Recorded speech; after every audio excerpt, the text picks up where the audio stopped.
Number 17 from Canada, the second baseman. Let's hear it for Brandon Horn. At right field this afternoon, number 19, Jeff Ellsworth. Number 22, left field this afternoon is Brad Ezekiel. Number 33 for Canada, first baseman, Steve Mullally. And number 14, a shortstop for Canada is Ian Furman. A designated player, number 9, Andy Skelton. And number 51, a catcher for Canada, Ryan Boland. And number 10, the third baseman for Canada is Jason Hill.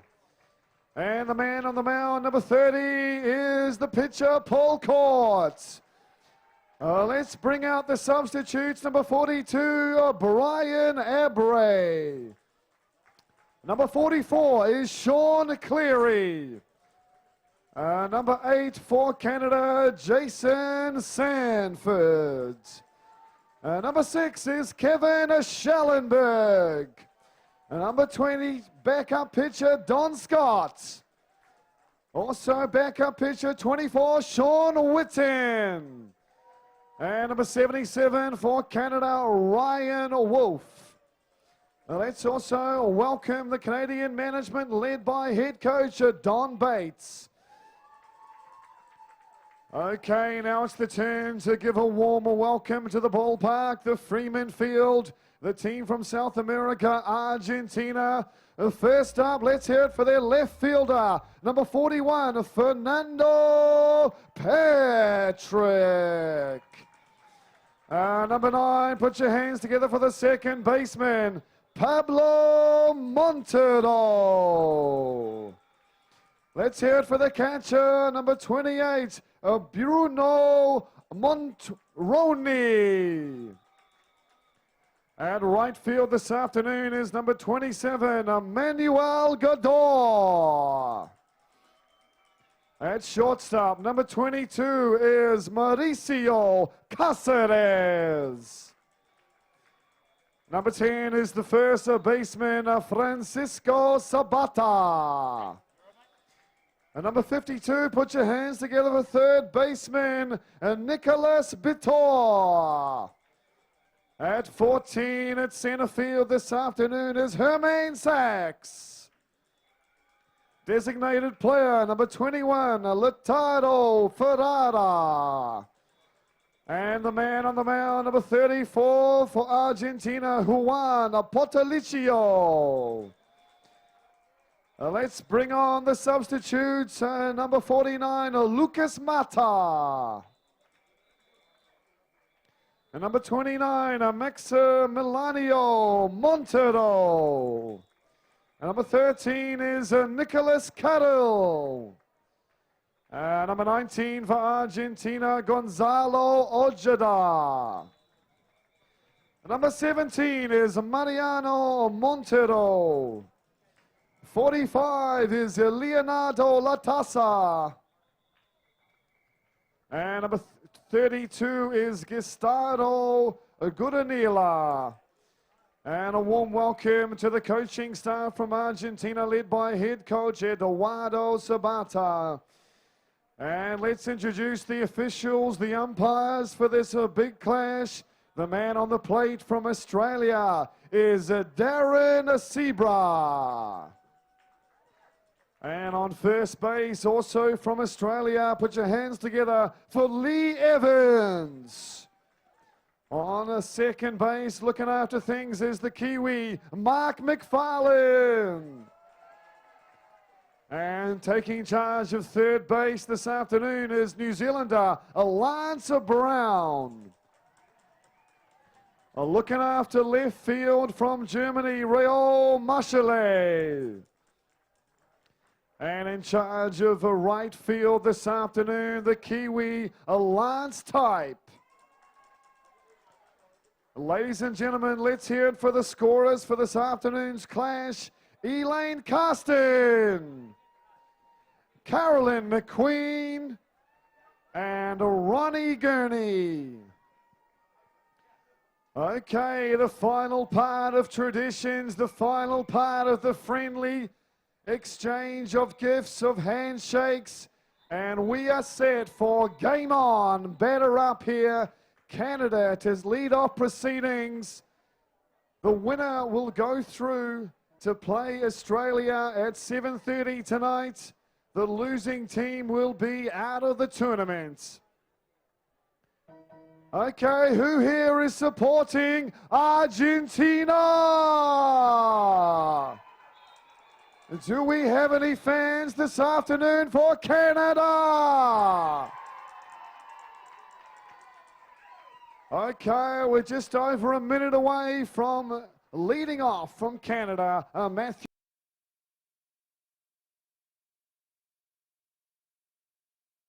Roy.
Well, Argentina have changed things on the mound. They've been going with Lucas Amata throughout this tournament, but he will be the backup pitcher tonight, and leading things off is Juan Potolicio. So a bit of a change on the hill in this knockout clash.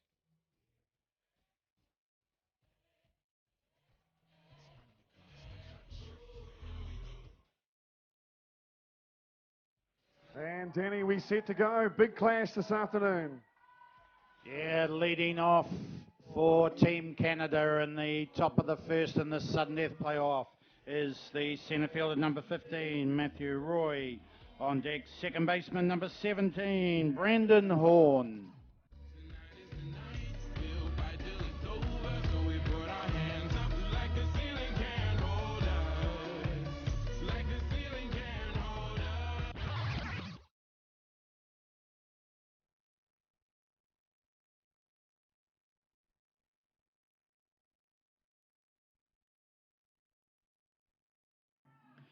Up high for a ball, ball one.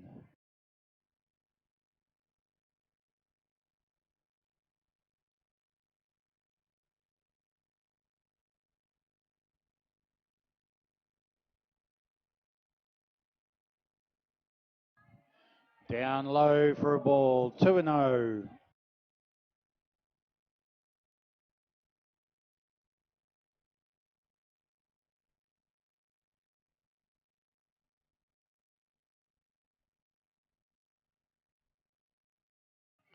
Through the zone for a strike, 2-1.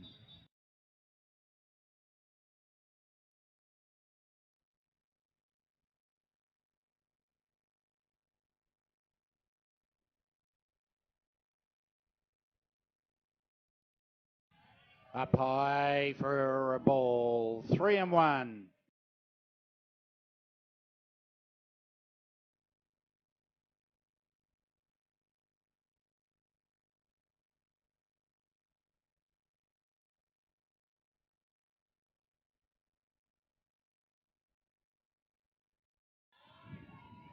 And Matthew Roy does his job as a leadoff and picks up the walk with no outs. That brings up second baseman, number 17, Brandon Horn. On deck, the right fielder, number 19, Jeff Ellsworth.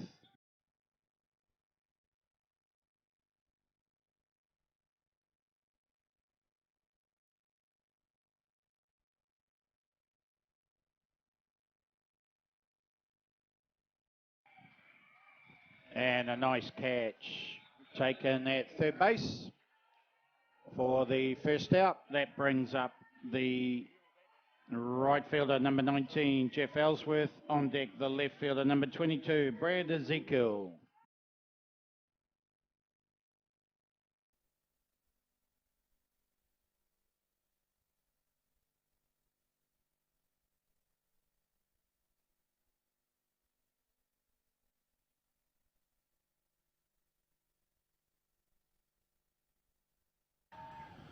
And driven into left field for the second out by Jeff Ellsworth. That brings up number 22, the left fielder, Brad Ezekiel. On deck, first baseman, number 33, Steve Mullally.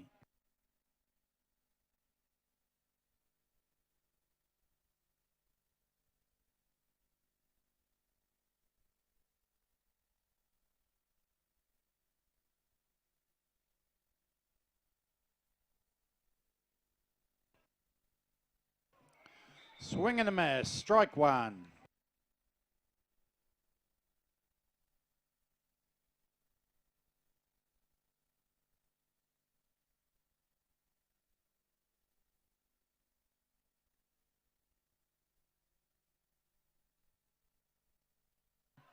Up high for a ball, 1-1.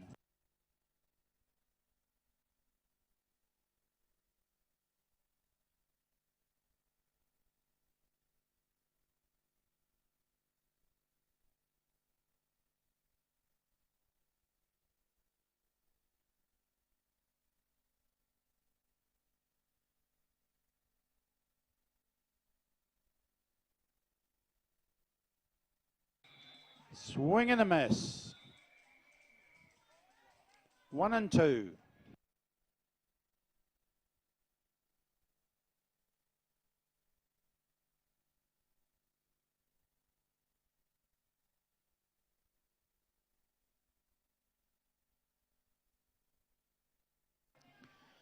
Outside for a ball, 2-2.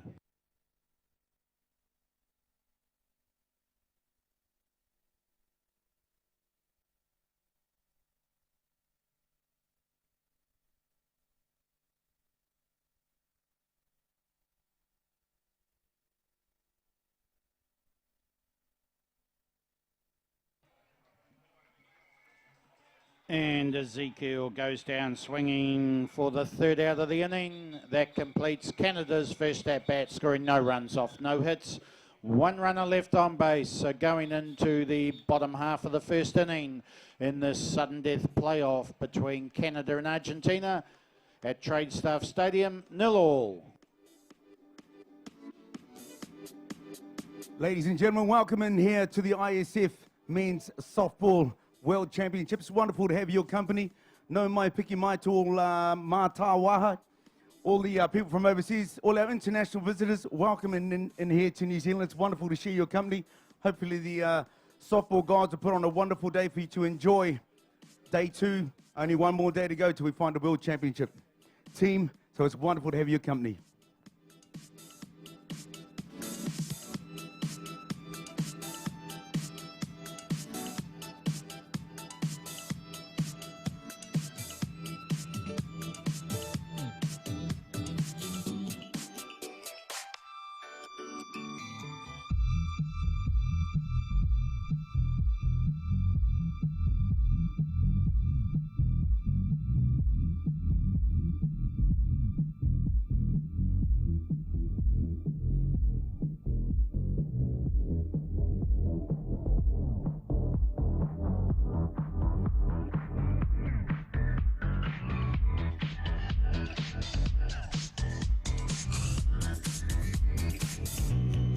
So leading off for Argentina in the bottom half of the first inning will be the left fielder number 41, Fernando Petrak. On deck, the second baseman number 9, Pablo Montero.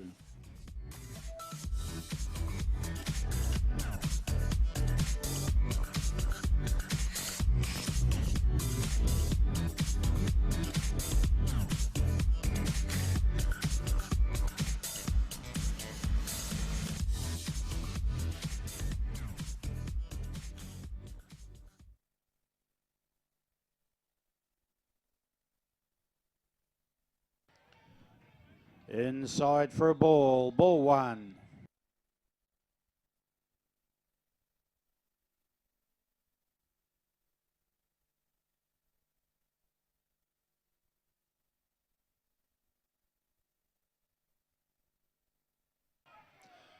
Up high for a ball. 2-0.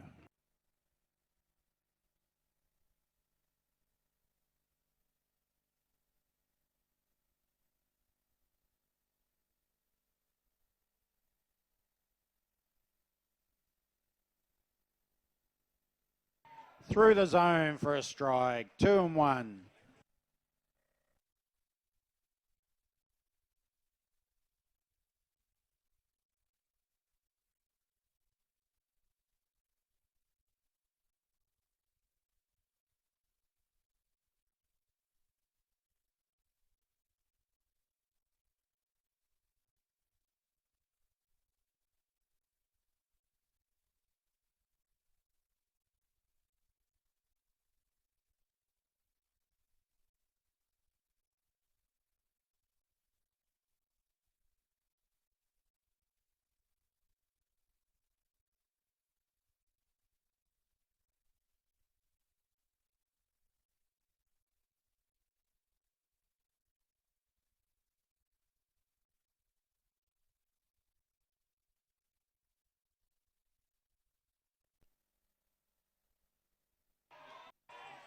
And through the zone for strike 3.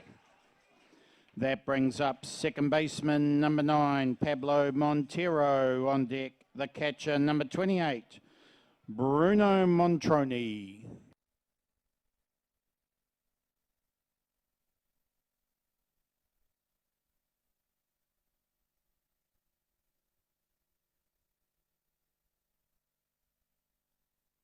And nice catch taken by Ian Furman for out number 2. That brings up catcher number 28, Bruno Montroni on deck.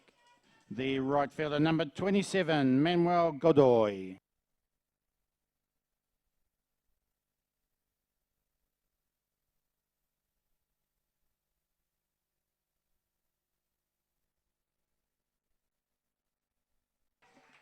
Through the zone for a strike. Strike 1.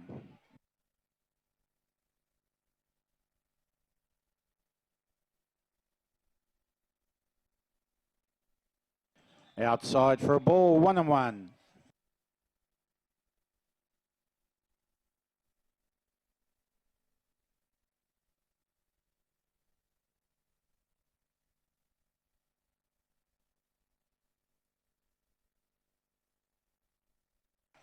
Through the zone. 1 ball and 2 strikes.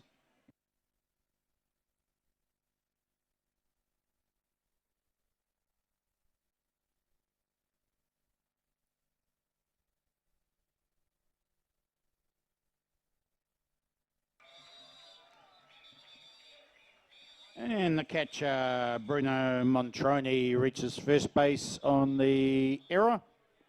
And that will bring up with 2 outs the right fielder, number 27, Manuel Godoy on deck. The shortstop, number 22, Mauricio Caceres.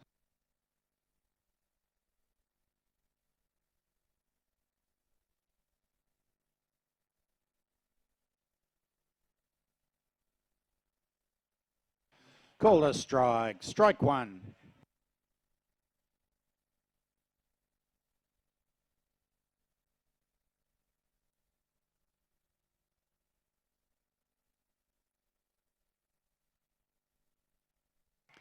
Outside for a ball. 1-1.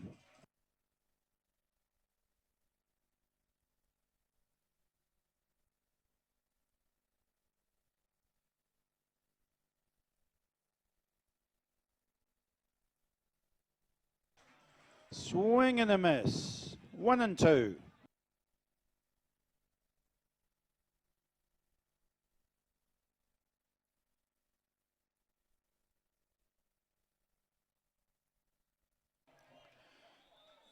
Call the ball. Count goes to 2-2.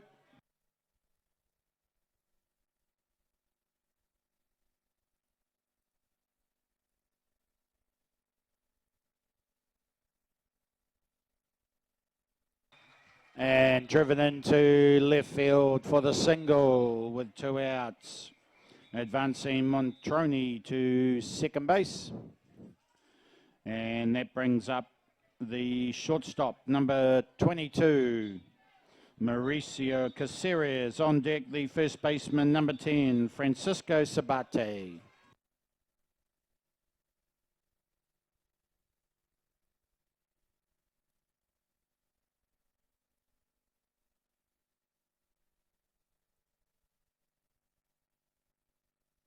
And nice play by third baseman Jason Hill with the out at third. And that completes Argentina's first at bat, scoring no runs off 1 hit.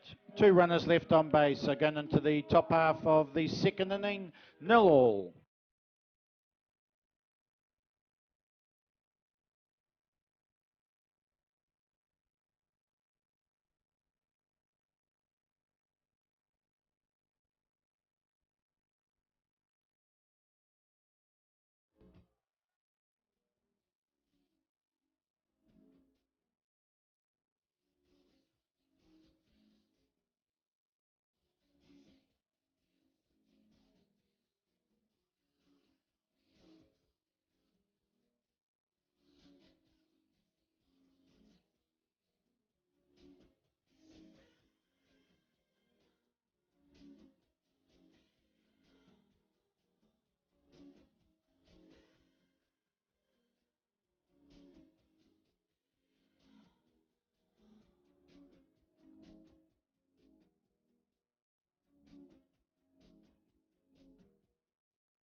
So here we go, the top half of the second inning. Leading off for Canada, first baseman, number 33, Steve Mullally.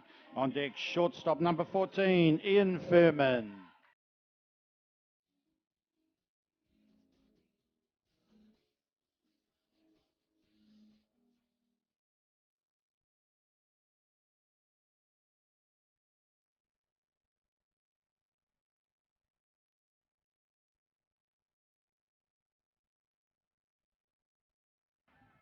High and outside for a ball, ball 1.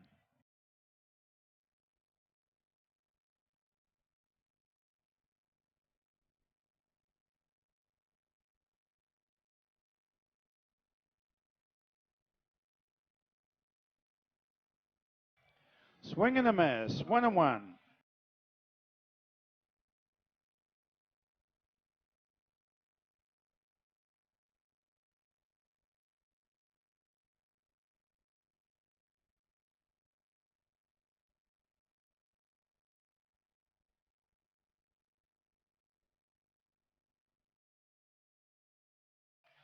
Outside for a ball, 2-1.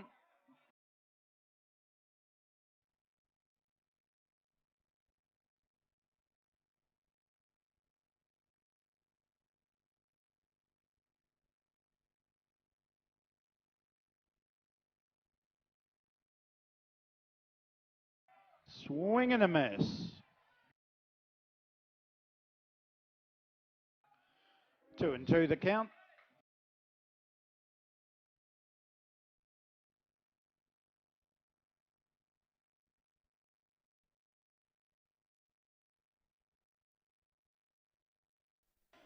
And fell back by Steve Mullally. Count remains 2-2.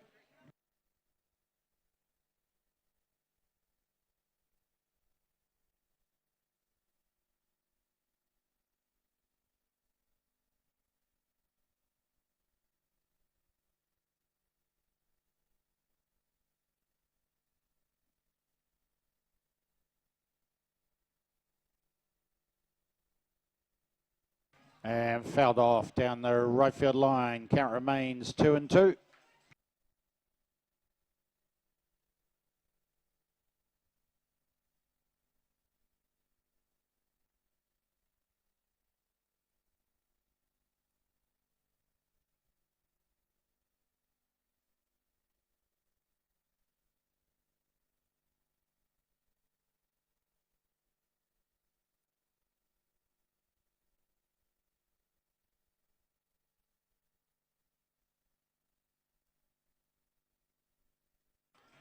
And Malele fights off another one. Count remains 2-2.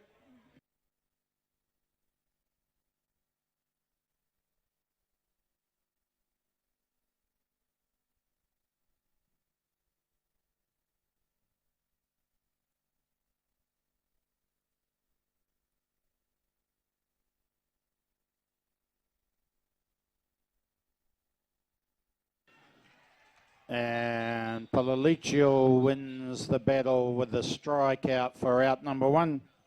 That brings up the shortstop, number 14, Ian Furman. On deck, the designated player, number 9, Andy Skelton.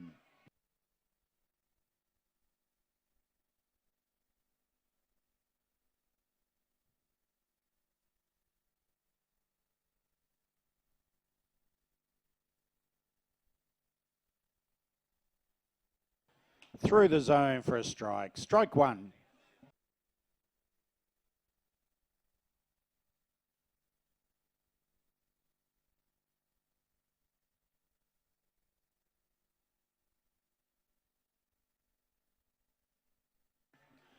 Swing and a miss. 0-2.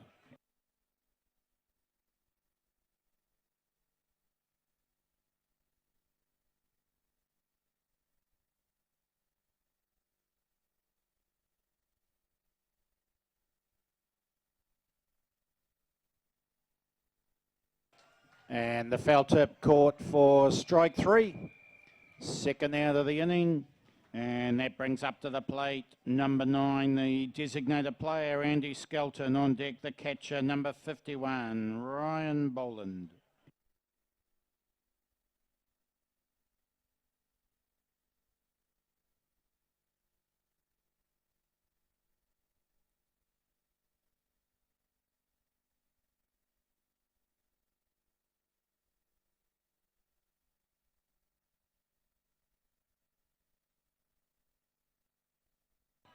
Up high for a ball. Ball 1.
And of course, we see a lot of batters with their own particular style.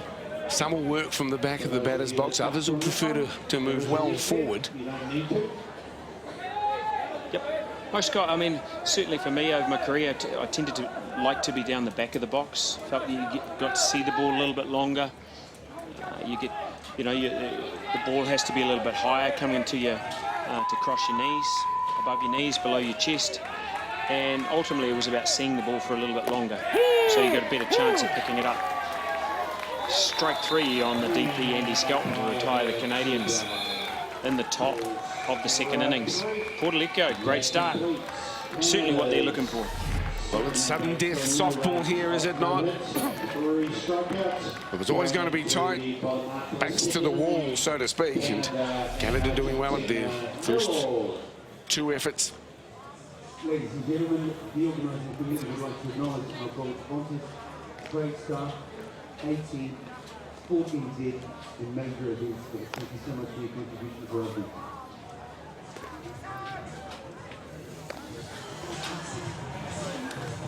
Reminder, If you've just picked up on the action here, we're going through 2 more games here.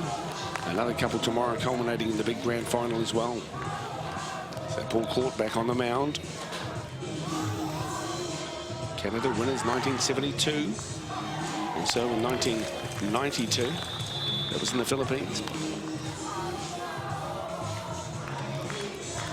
And a reminder too, thank you, Mark, that they tied 3 ways in 1976.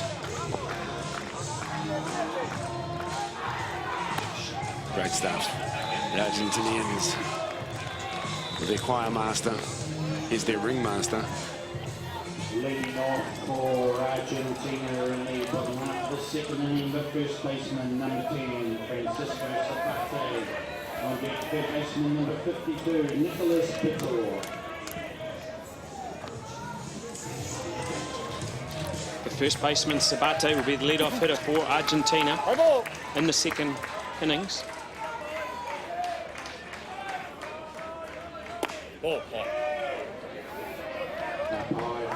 Ball 1.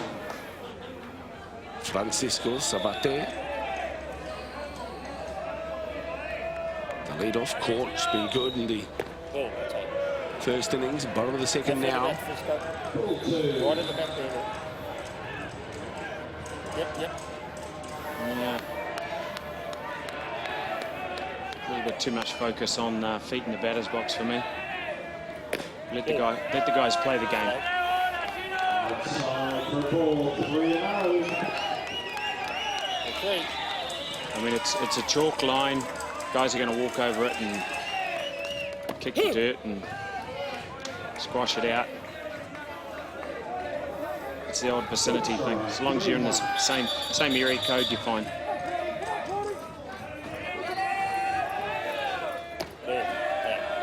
So Sabate reads it well. And the perfect result as a leadoff batter here in the bottom of the second for Argentina. He's very quick around the bases too. Sabate brings Nicholas Bitor to the box for the first time. Caught under some pressure, no outs, runner on first.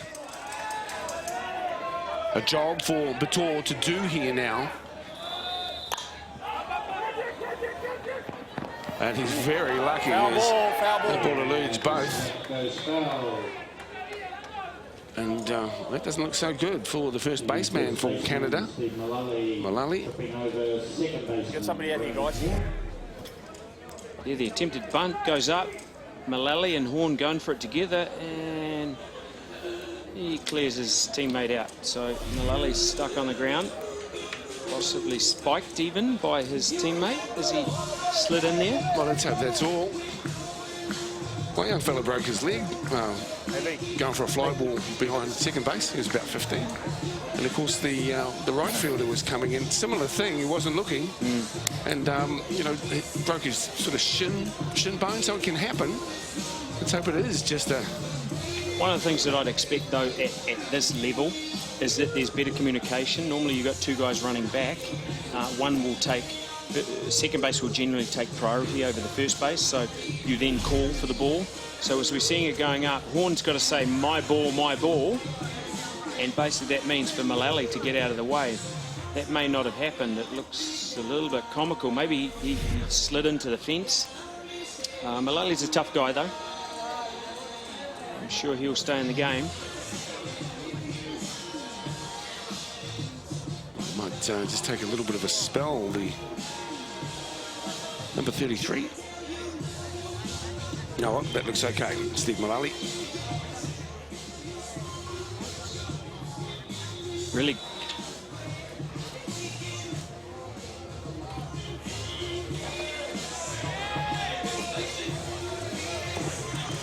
All looks well there. Crowd giving him an appreciative round of applause. One likes to see injuries in sport, particularly in softball.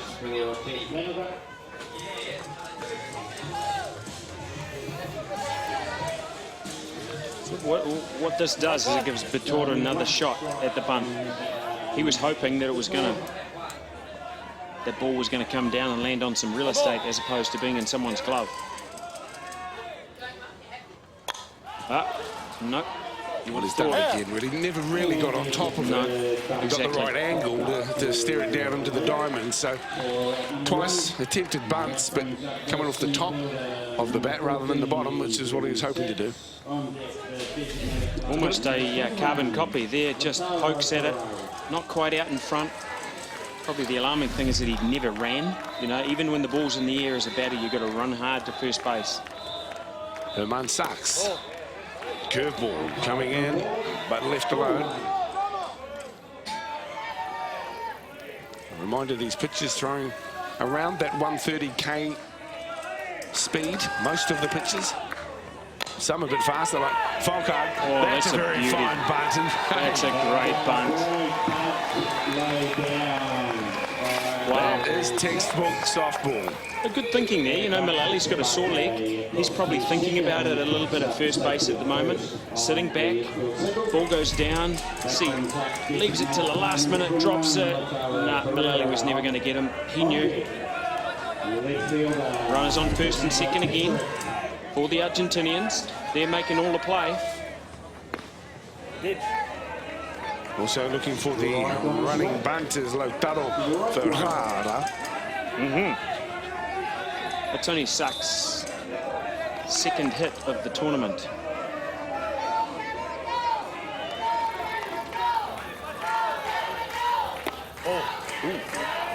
That was close. Smart eyes though from Ferrara.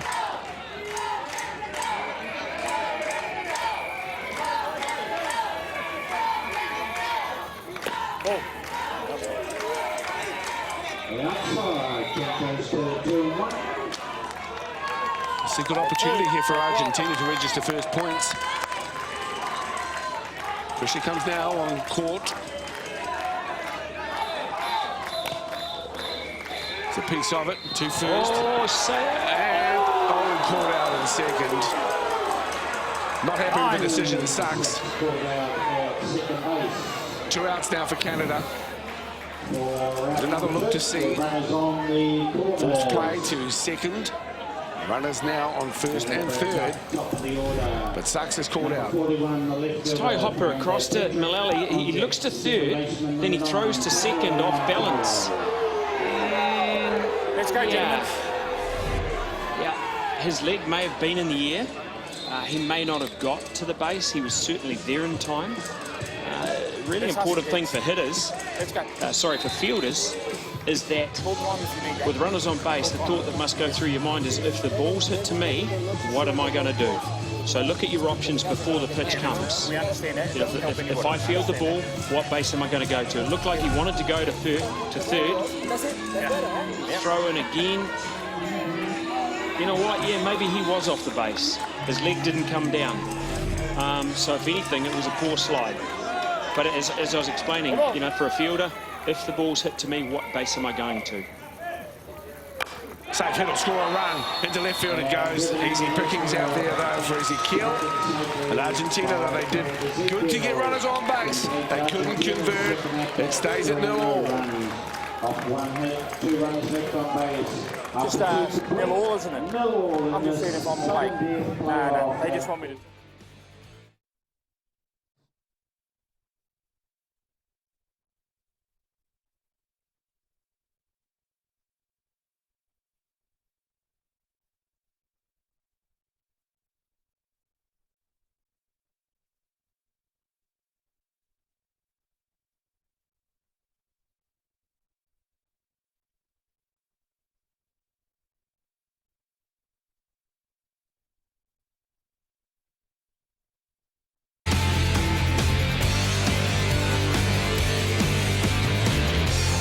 Top of the third, still no score between Argentina and Canada. And I have with me USA past president, USA softball past president, Andy Dooley. Andy, I understand it is your first trip to New Zealand. How are you enjoying this event? Oh, this is absolutely fantastic. And just a big thanks to the local host for a great job. The city's beautiful. Everybody's very friendly. Great facilities, just having a fantastic time. Now, coming from a man from Virginia who are known for their southern hospitality, thank you very much. It's very nice of you to say that. The USA performance, obviously, you'd be disappointed. Well, I'm disappointed that we didn't do better, but it's kind of like wintertime, and we just woke up, if you will, to start playing. So we only had a chance to play some in Florida prior to coming here. So what we did, we had a great group of guys, and I think we did well for our pitching and all of that. Well, thank you very much, Andy, and I hope you enjoy the rest of your stay. Thanks very much for the interview. Neat to have Dennis with us today as well, providing all that colour and interviews with international softball identities. And is that a point worth factoring in, that their season's only just starting? Or I don't know that he was using it as an excuse, Mark, but, you know, this is the back end of our softball year, and maybe a slight advantage when the tournament's hosted here in the South Pacific, that we're coming off the back of our summer and really the start of theirs. Oh, I think it is an advantage, certainly playing in season, but let's be honest here, we're playing in the World Champs, so you've known it's coming up. You tailor your program around what you need to get your athletes ready. I mean, that's, sorry, point blank for me. After all, they are the United States of America and the wealthiest softballing nation in the world. So if they need to go somewhere to play to get some games, then go. Well, they all had to meet in Florida. Sounds terrible. Life's tough. I think they were here for a couple of weeks before the event anyway. So yeah, good point. I mean, they are coming out of their winter, but you need about, I think you need out of winter probably 10 to 12 games to get yourself into a bit of a season rhythm. Well, Canada on deck there. Nice effort, Ryan Boland.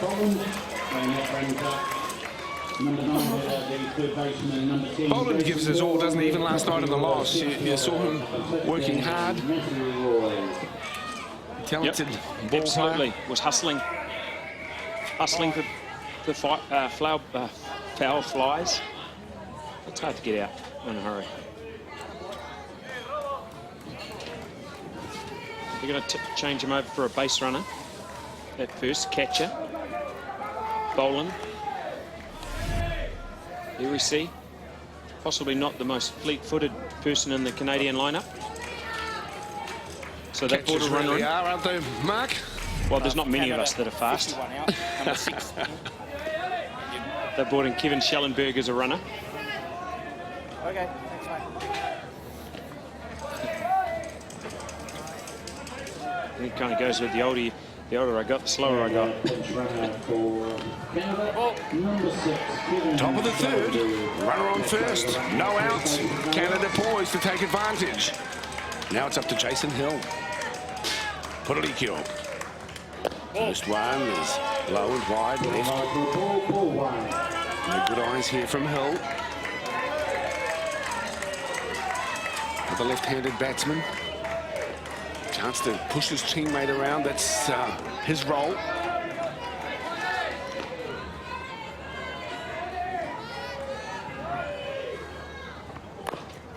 Great bunt.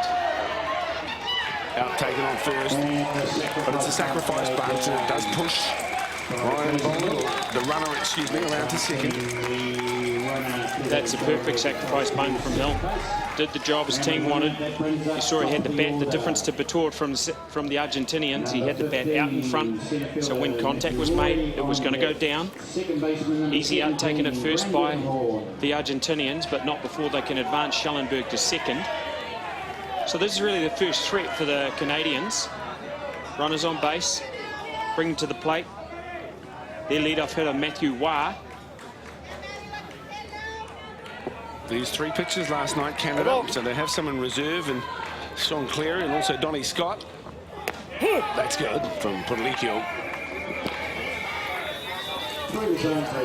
Strike one. One out, runner on second. Still with a good chance here, lead-off batter. Wah.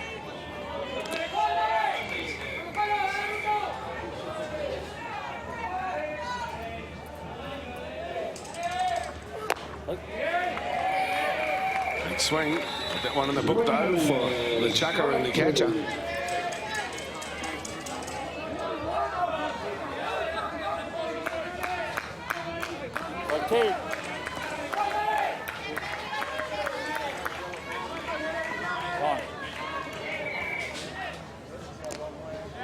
It's all right to take his time. Yeah, Portolico getting out ahead of Wah. No balls, 2 strikes. Tough situation. Probably want to work the ball away from Wah here, so on the outside of the plate, not allowing to get him get his arms out. So Portolico, can he put the K on here? He'll be going for it. Ball. Rise. Up high for a ball. That goes to 1 and 2. 1 out in the top half of the 3rd inning.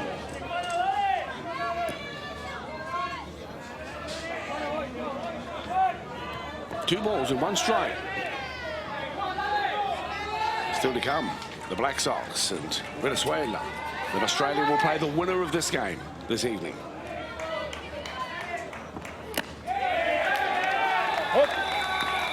Matua is retired for the 2nd out. Still no score here in this sudden death playoff.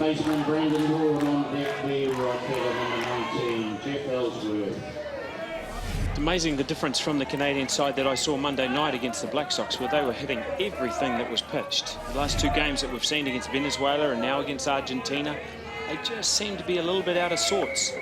Where's the offense gone that they had earlier in the week? Maybe they've used up all the hits. 17 hits against the Black Sox. Brendan Horn in the box. The first one well wide of the plate. Yeah, well, they looked a bit flat last night, mind you. We were coming off the back of that wonderfully exciting and action-fueled encounter, the Trans-Tasman clash. Quite a brilliant game of softball. Just seemed to meander along the game last night. So Canada trying to get themselves up and into it. Checks the swing. Referee says you've gone. So 1 and 1 now on Horn. What Canada need is they need a fire starter. Come on, buddy. Yeah, they need someone to start a fire for them. You know, create a little bit of life, a little bit of energy in their offense. You know, they're just 1 hit away from blowing this thing open, but they need someone to step forward and take the game by the scruff of the neck and say, I'm going to be the man. See the ball, hit the ball. It's a piece. Simple philosophy with hitting. Doesn't need to be complicated. But you could share some of your thinking about what Don Treacle was saying, that the object is to hit the ball that the pitcher doesn't want you to get at. Yes. So basically what Don's saying here is that the count plays a big part in the at-bat. So if there's more balls than there is strikes, then it's in the favour of the batter. If there's more strikes than there are balls, it's in the favour of the pitcher. So when it's in favour of the pitcher, they can throw the pitch pretty much wherever they want. They control things. But if it's the opposite, it works in the favour of the batter. Fly ball to centre field, taken easily there by the Mud Sox. No run-ins for Canada. And we're still 0-0 as we go to the bottom of the 3rd. So what's going to happen there is that you get to a stage where you're fouling pitches off, you're seeing a number of pitches. The last out of the innings sees Horn fly out to centre field. It's comfortably taken by Sachs. So it means that you can then put the pressure on the pitcher. You know, 3 balls, 1 strike is a good hitting count. We've talked about 2 balls, no strikes is a good hitting count. And it's at those times that you want your batters to be at their most aggressive and look for a pitch in a certain area of the zone. If it comes in that area, you've got a little box in your mind where if the pitch comes in that area, you're letting everything loose and you're swinging from your boots. Mark, what was your attitude when you stepped up to the box? I mean, we see some guys who go at that first ball. It seems that they've made their mind up. They're going to have a go as soon as that ball is pitched. Or is that an attitude that they take, or are they under instruction from their coach? That's a personal thing. From my point of view, I very rarely swung at the first pitch. I always wanted to see as many pitches as I could. Because I felt that the more pitches that I could see that the pitcher would throw, the better chance you had to develop a plan to counter it. Well, there's an example. See, that was right through the zone. And, yeah, but 1 strike doesn't matter. You know, at this level, it's the best softball in the world, so the best softballers are playing. You've got to back yourself and trust your technique. Certainly don't encourage everybody to go out and take the first strike. This is Montero with another bunt. Taken easily there in the end is caught, sent it across to Mullally, who seems to have recovered from the injury that could have been quite serious actually, because he crashed into the fence and the concrete footing around it. See, we're starting to see a trend with the Argentinians. They're putting a lot of bunts down. They're going to put a little bit of pressure on Mullally to make sure that he's 100%. 28 is Bruno Montroni, the catcher for Argentina. Court throws a good clean strike to get his count in his favour. One strike.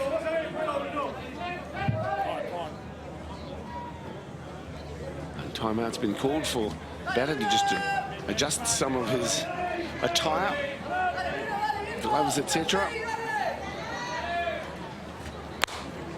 So the batting gloves, guys have got a firm grip on the bat, and quite often they'll have a sticky substance of some sort. We used to use pine tar, which you'd rub on the bat, so you had a better opportunity to have a nice tight grip. There's a tight grip with relaxed hands though, but a tight grip on the bat will help you with your bat speed coming through. There's Montroni with another hit for the Argentinians. He's just been a machine all week. Not trying to do too much. Hey, mate, not trying to do too much with it. Get some connection.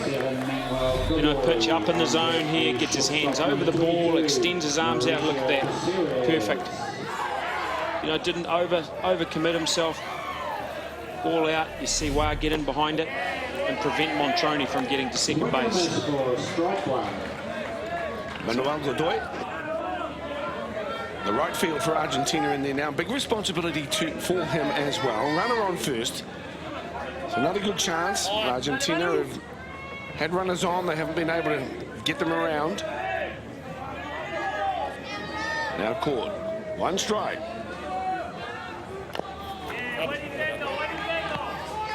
Reaching for the bunt that goes foul. Yeah, we hear this term soft hands quite a lot, certainly in cricket.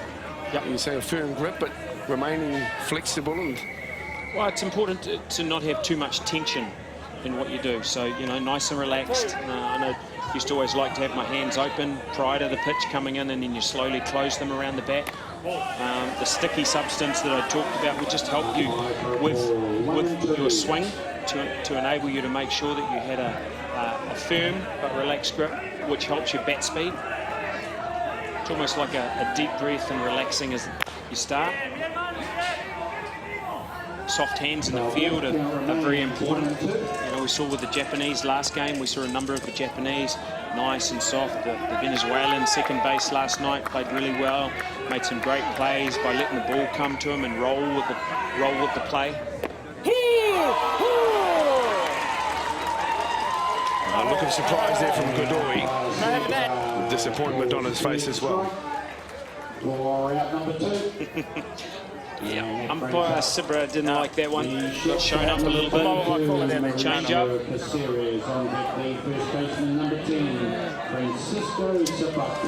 Well, yeah, he might have a point there. That certainly looked like it went a little bit outside. Had to say, good thing for him though is he continued walking. He didn't turn back and have another beak at the umpire. Well, I guess sportsmen, irrespective of the coach, just looking for consistency with those who police games. And I know for next time, Godoy, that those ones are likely to be called strikes. The swing and a miss, it was looking like it would be a ball, so a little bit of a surprise from Caceres. 2 strikes on him now, 2 outs. Only 1 hit away from scoring a run, though. Can he be the man? Caceres, pressure on him. 2 strikes. Caught, on top, in control.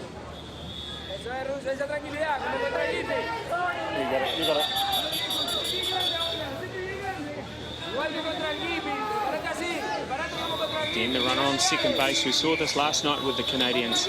Runner on second base, break and play. They like to get together to make sure that they're on the same page with the sequence of signals that they're going to use. What signal are they going to use? with a catcher on second base, they are familiar with a lot of different sequences, so you've got to be extra careful.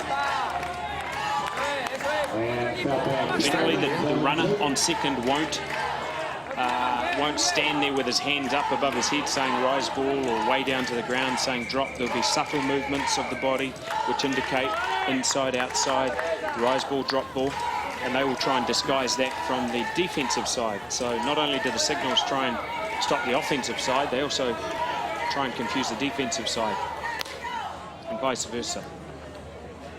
Well, we've seen another one elude all down that right foul line. First base line, and Montoni sent back to second base. They've been in there for a while now, Caceres.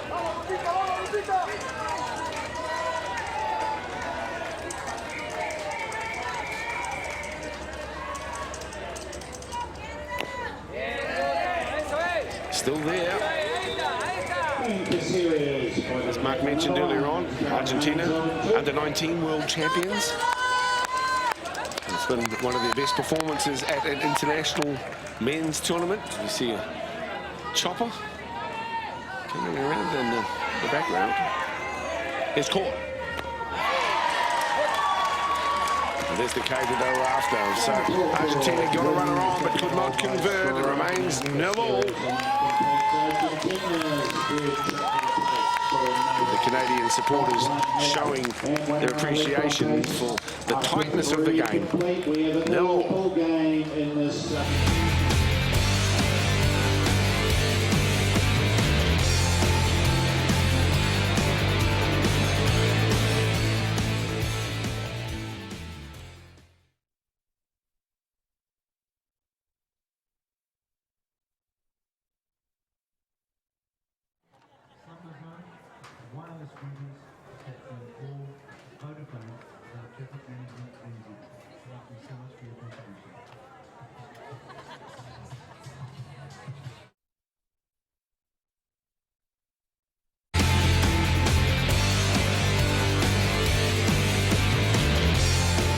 Top of the fourth, still 0-0 between Canada and Argentina, and I had Jacqueline Sanford right next to me. She is reserve catcher, Jason Sanford's sister. How are the nerves right now?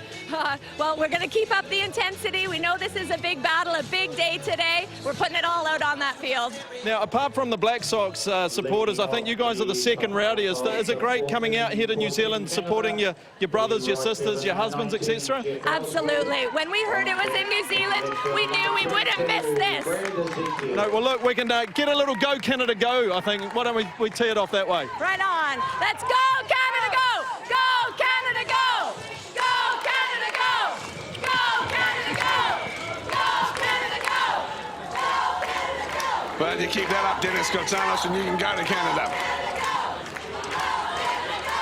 Good stuff. Oh. I think he was sussing out somewhere to stay when he gets up there. Oh, Dennis, eh?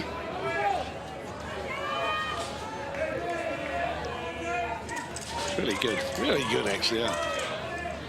Having all these neat people around. Policio. Double. 1-1. Notice he didn't sit down with any of the male Canadian supporters, did he? That didn't escape my attention either, Mark. What should we read into that?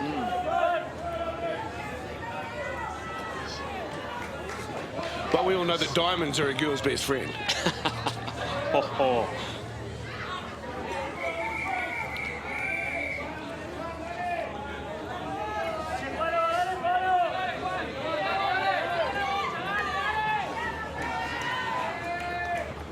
Jeff Ellsworth fouls that one away. Lead-off batter, the right fielder. 2 strikes and 1 ball on him. For those people wondering, Argentina's listed first on the scoreboard. As we see it on the screen, that means they're at the top of the inning.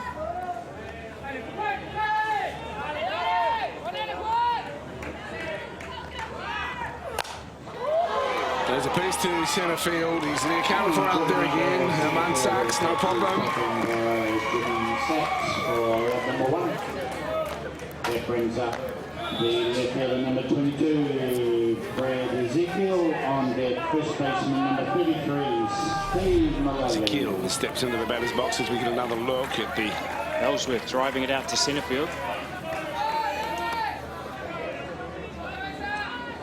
They sent it right to the man, hard there to move. Herman Sachs. The toss is normally done a couple hours before the game, and that will determine whether your home team being third base dugout or the visiting team being first base dugout. Most teams want to get that third base dugout side because predominantly you have right-handed pitchers, so you get an opportunity to look at the right-hand side of the pitcher. That's why they quite often go around. Oops, he slipped a little bit. Outside for ball. That's why we see Portalicchio, as he gets his grip, he goes around to cover up from the third base side. He nearly did himself an injury. Hiding the grips from the opposition is really important. Up high, 2-1. 1 out. Ball 2. Back 1. 2 balls, 1 strike from Brad Ezekiel, the left fielder. Struck out first time through the order.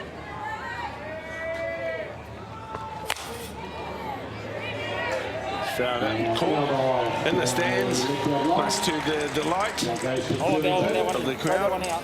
Now, the umpires yesterday, you might explain too, Mark, they said they do not want the ball coming straight back in from the stands, although it looked as though that was okay this time.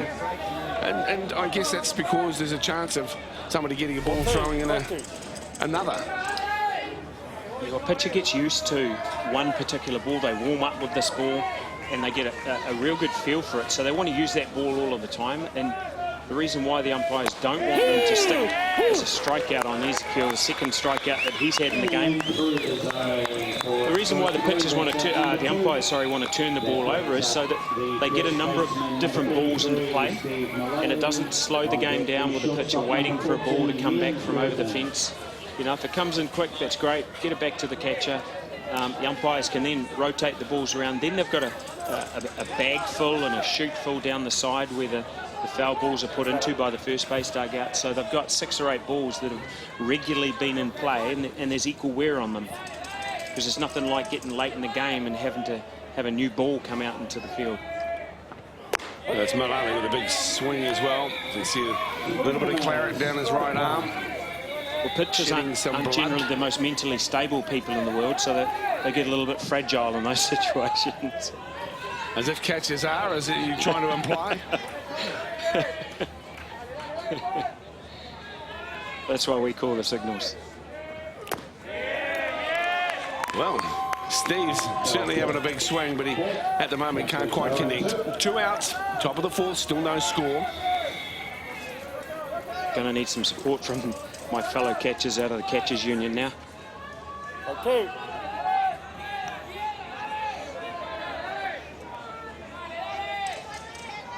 You get the feeling if he connects, though, Malali could really send it. Portalicchio has other ideas, as does his catcher, Montroni. He's been one of the best for Argentina. Steve gets a little piece of that. With softball, even though there may not be many runs scored, it can be a very intense battle and, you know, wonderful sport, despite the fact that the score lines sometimes aren't huge. Well, it's like a game of chess at the moment. It's move and counter move and move and counter move. As I said before, it's really up to someone on either side. We're getting 2 great pitching performances as Malali shows a little bit of displeasure there after striking out. Up to someone on either side, you know, to take the game by the scruff of the neck and saying, I'm going to take charge here. You know, who really wants it? We're coming into the bottom half of the 4th innings, sort of middle of the game. You know, half the game's gone. Argentina's had 3 hits, Canada's had 1. You know, pitchers are dominating, so what are we going to do differently? How are we going to create? How are we going to manufacture a run? Well, that's the real test here at the moment. Portalicchio doing well for the Argentinians. on the mound. A reminder still to come this afternoon. The Black Sox take on Venezuela. And then Australia, who beat Japan earlier on, will turn out against the winner of this game after the Black Sox game tonight. So there's plenty of softball still to come as we bring you the trade staff ISF Men's World Softball Championships from North Harbour Softball Association, or the hosts of the tournament. It's been an absolutely wonderful job that they have done. And of course, this purpose-built facility at Rosedale Park will be here long after the tournament is not. And it's a real fillip for the sport of softball here in the city of Sales. Eduardo Sabate coaching on third. His son, number 10, Francisco, coming up to bat. Got on board with a safe bunt last time, a beautiful little bunt out in front of home base. Here, Eduardo Sabate giving instructions there to his man in the box, the number 10, San Francisco. Well, looks like there are discussions needed.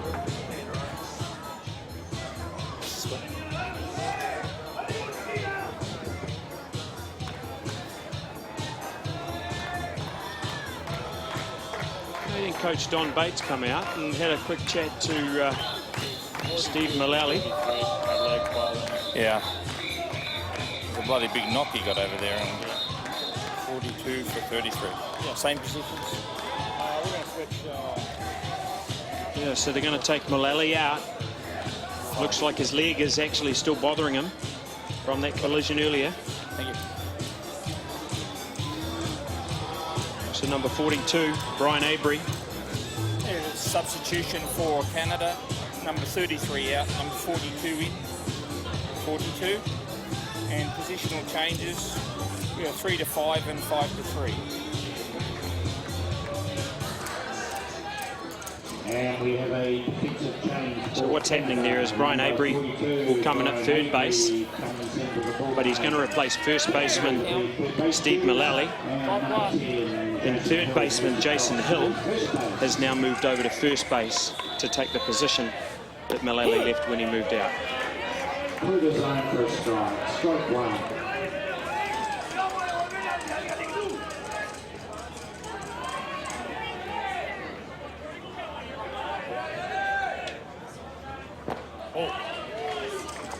Yeah, and for those of you looking on at the plate umpires and perhaps thinking that they like food as much as their softball, the reality is that they are heavily padded.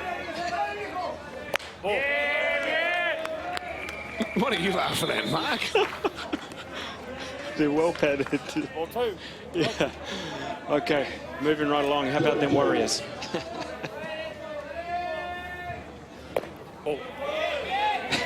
Good eyes here.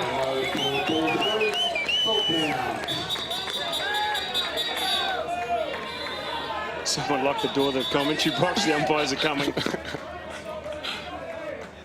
out there and I'll call that.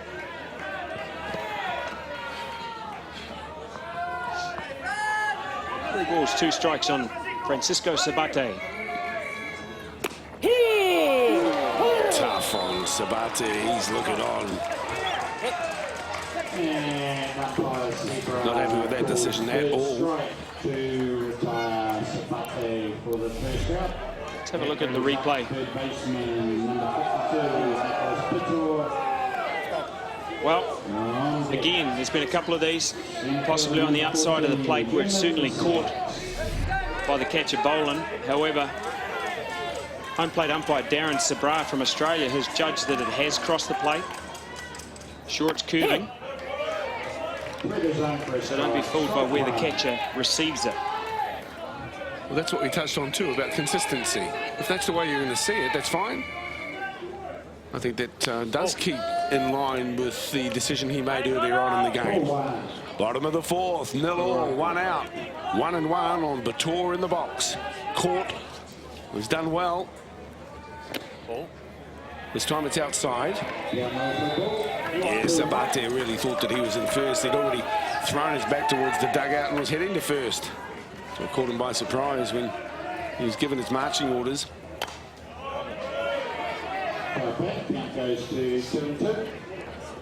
The pitch coming in from Paul Court does tend to curve. The left-handed pitcher we've talked about, he comes from the side, so both his rise ball and his drop ball tend to go into the right-handed batter as we're looking at him now. Left-handers beforehand that struck out. Ball can be quite deceiving. Generally, it's harder for left-handed batters to hit left-handed pitches because of that very reason, the ball breaking away from them. Sachs and Ferreira on deck. With a little piece from Bator.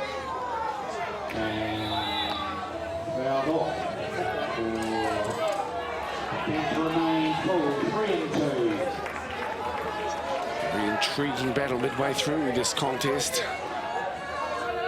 A full house.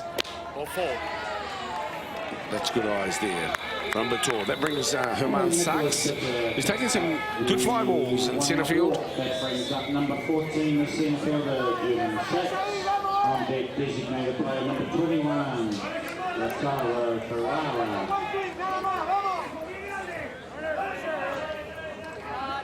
Sachs with a chance, one out to push Bator around the diamond. Great fielding in third. Oh, brilliant play. Fantastic play. Spot on.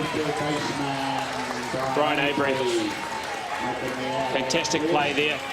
Ball hit down the line, diving to his left, ended up in foul territory, but caught the ball in fair territory. Let's have another look. Gets himself up, throws it across to first base. Bang. Good reactions. Good softball. Fantastic stuff, Mark. Well, the best in the world are here in NZ.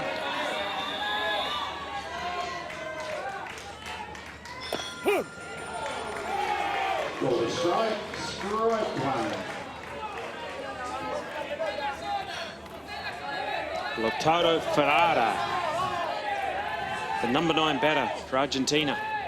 2 outs, runner on second, chance to take the... Oh. Pitcher and catcher holding court. Full court. Sorry? He's walking through. No, I called time, but it's my time. Yes, I had time back here. He asked for time. What the coach is asking there is did Paul Court break his hands? Because once you come together with your hands and you're on the mound, you have to step back or you have to ask for timeout. Ball. Where he broke his hands on the mound, and if he's deemed to do that, it's a legal pitch. But the umpire said that he called timeout, which it's okay to do it there. 2 outs. Chance for Ferrara to be the man for Argentina. Remember, winner here lines up against Australia. 7:30 scheduled tonight. They stay alive. For the loser, well, they can pack their bags in preparation for the flight home. It's taken at the back there by Kurt Boland. And that retires the Argentinians. Still no score here in this battle. So after 4 complete, we have a...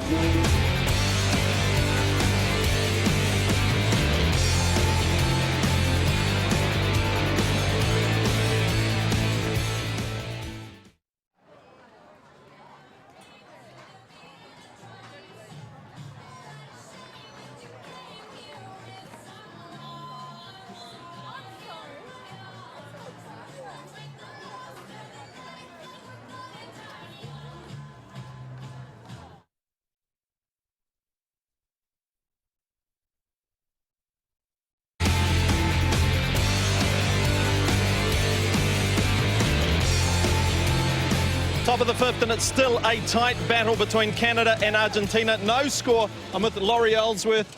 the wife of co-captain Jeff Ellsworth. Laurie, you made a good point to me during the break. If you think playing's hard, what's it like spectating? Oh, my heart is just pounding. It's very stressful in the crowd. I lost my voice first game in, and I'm just getting it back, but it's going to be gone by this game today. Now, these two had an incredible tussle in the very first battle of the tournament. Canada just scraping through 2-1. I know which way your heart's going. Can they go all the way to that gold medal match? Yes, they can. They can go all the way and take the gold back home to Canada. And obviously, the man that's hit the most home runs for Canada is your husband. Do you think he'll hit one right over the fence to win it? You're right, he will, and I'll be cheering every step of the way. All right, Laurie, look, I'll let you chew some more fingernails. Oh, they're looking all right, though. I thought you would have eaten them off. Thanks very much for your time. Thank you so much.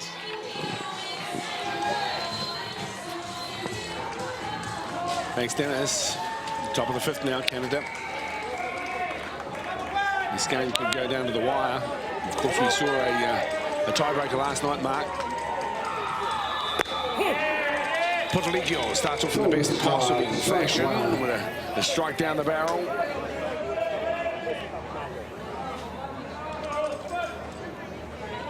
And then Furman, the responsibility, the left-hander.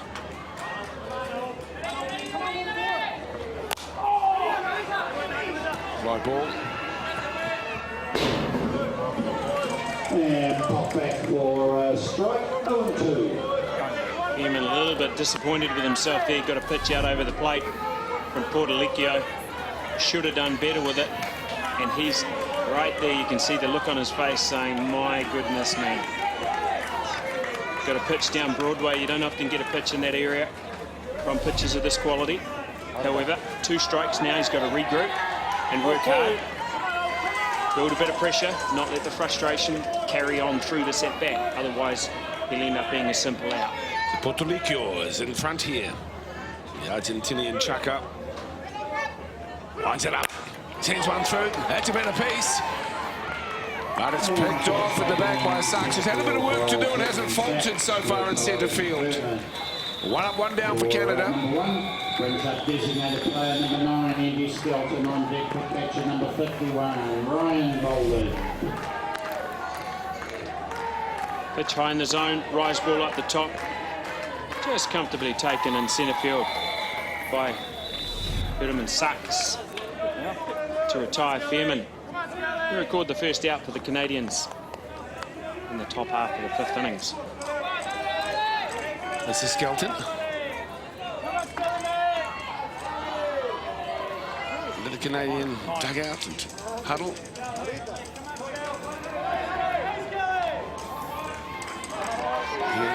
Hear him saying, come on, Scully.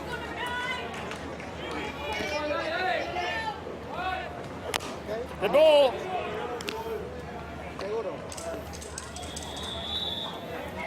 Come back for a strike.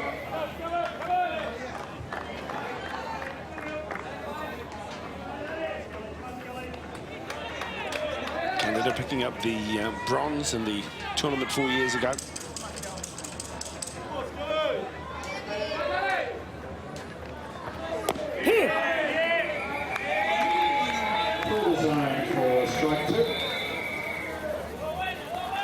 Two strikes, but impressive showing here from Potolicchio on the mound for Argentina. He's controlled the tempo of the game well. Canada just haven't been able to get him away. Very intense. Check swing. 2 strikes, 1 ball. 1-2.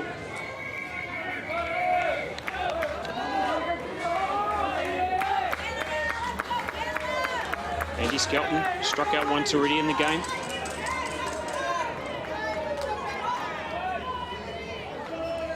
Two strikes, 1 ball. Skelton watching it coming out of the hands there and checks his swing once again. Swing! No swing. 7-2.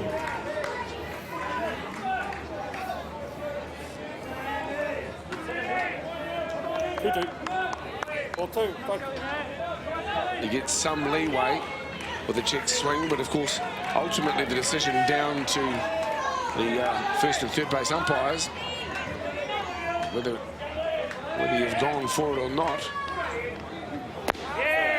The big swing, low outside. Really the rule of thumb there with the check swing, Dale, is that if at the time where the ball crosses the plate, if your bat is out over the plate and you're showing intent to hit the ball, then it's a strike. As a cut-off line, I think for people looking at home, you know, use home plate as a guide.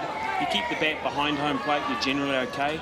If the bat goes out in front of it, it's a strike.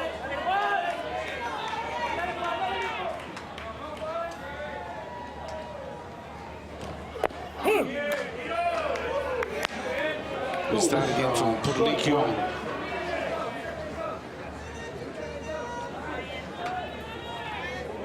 Ryan Boland, he's found himself on base earlier in the game. As you say, they couldn't pick up the runs, though, and this is picked off by the shortstop. 3 up, 3 down. We go to the bottom of the 5th. Argentina with the turn to bat. Look, the game's there for the taking. Absolutely. Who wants that? Who's got the composure? But you can't sit back and wait. You've got to make your luck. Other than the first innings, you're right. Other than the first innings, Canada's been 3 up, 3 down every inning. Argentina's been a little bit different. They've created a bit more pressure, had runners on base almost every inning.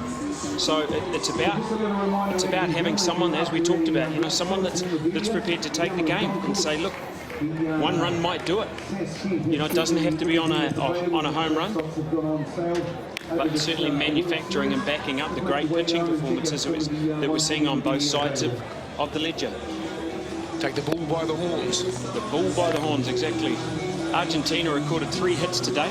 Yeah, well, Canada only 1. They've got runners on bag, but they just haven't been able to push them around. Do you think it's going to be one with a big hit or with clever play around the diamond? Well, the way it's going at the moment, unless it goes to tiebreaker, it may well be 1 swing out of the park. No one's really manufacturing. The most they've got is to second base. The Argentinians haven't had a lot of home runs in the tournament. In fact, only 3 in total in the 8 games that they've played so far. Well, here we are in the bottom of the 5th. The lead-off batter is Patrick. Just chips it into the centre field. So again, a reminder that they've got some real talent as far as getting on bag, and it's the best possible time to do so, as this where the first run of the game will come. I really like that Fernando pitching. I mean, over the last couple of days, we've seen him get about 3 or 4 hits. Doesn't overcommit himself, makes contact, puts it in play. Looking for the sacrifice bunt to his Pablo Montero. Of course, we've got Montrone coming in a moment, and he's been very good.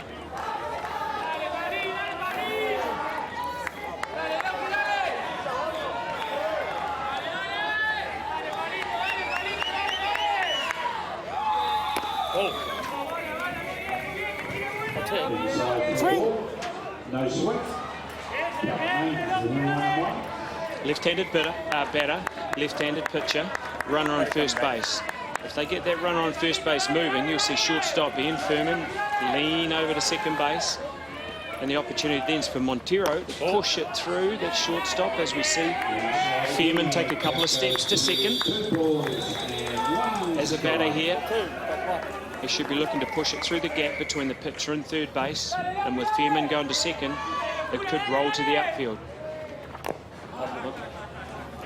Well, under instructions, Montero. Looking for that running bunt. Now he finds himself pressured here. The count of 2-2 against him. Trade Staff World ISF Men's Softball Championships here on Sky Sport. Great to have your company this afternoon. This intriguing battle with plenty more to come. And he went this time around to Montero. The plate umpire, Darren Sembrar, checking with Lee Evans, also an Australian umpire, to see whether or not Montero went. And he did indeed. He was quite critical there that Montero got Patrick across to second base, with Bruno Montrone coming up here, their best hitter. He's just that much closer to home base. You know, second base, a one-base hit can bring the runner in. Sure. Montrone has been good. And Montero will be disappointed that he wasn't able to do what his coach was asking of him. One strike on Montroni. Court's been good on the mound. Whoa. Leave it alone. Very hot conditions out there, and he's pitched the entire game so far, Paul Court.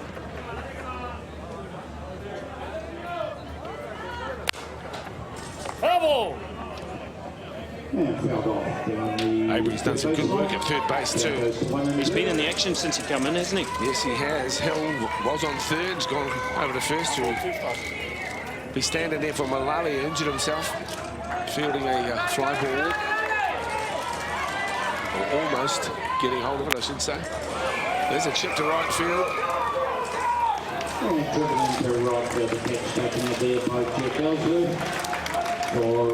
Ellsworth picks it up wide. I think you're going to get the Canadians breathing a sigh of relief there. A bit of frustration on the face of Montroni after he hit it.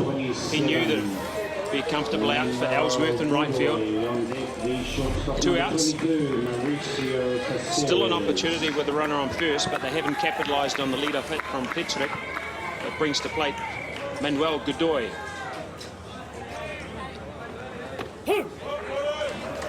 One strike there for Court.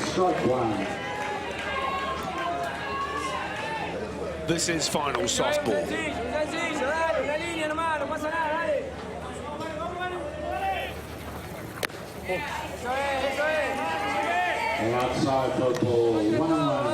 A good check there from Godoy. It's that little curving rise ball that Court's trying to get called for a strike.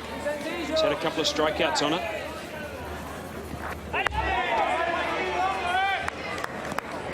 So, Petrick's able to advance to second after a pass ball. On deck is Caceres, it's Sabate.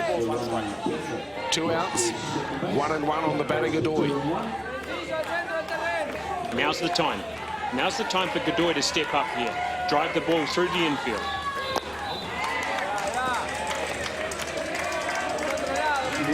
Two strikes and 1 ball.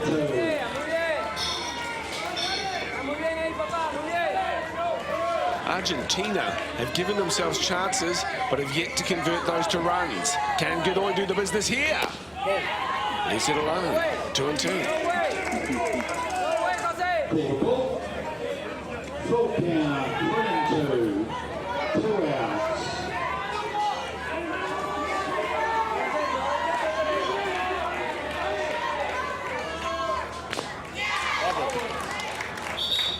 It's a little piece on it.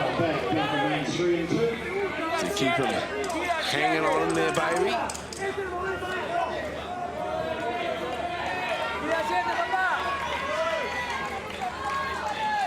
Heavy breathing from the man on the mound. Swing and a miss. Taken out at first. Back to the bottom of the fifth. Still no score here. You're watching international softball from the World Series at Rosedale Park. No score.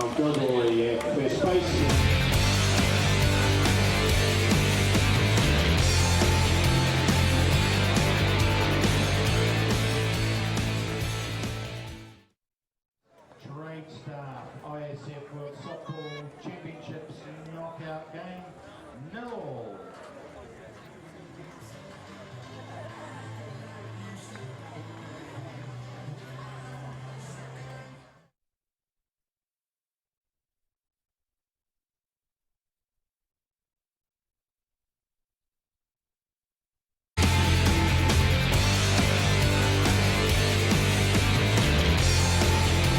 You can feel the tension building. It's the top of the 6th, Canada and Argentina tied up. I'm with 1976 world champion pitcher Jimmy Fowler. Jimmy, firstly, thanks for your time. How are you enjoying the tournament? Oh, unbelievable. I've been to a lot of tournaments around the world and stuff, and this really is rated right up there with the best. Now, in your day compared to this day, how much has the game changed?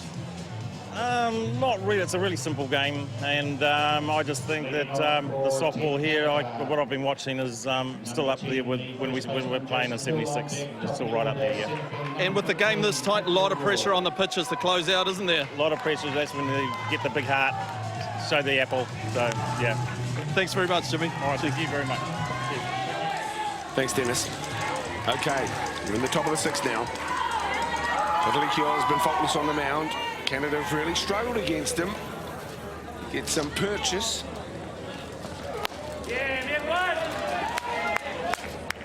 What a check swing there from the number 10, Jason Hill. Didn't really want to go at that. Almost looked like he's in a little bit of pain there, didn't it?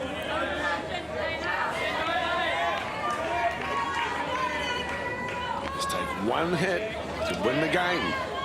Who's got it in them? Had the feeling that one was there for Jason. Again, he checks his swing.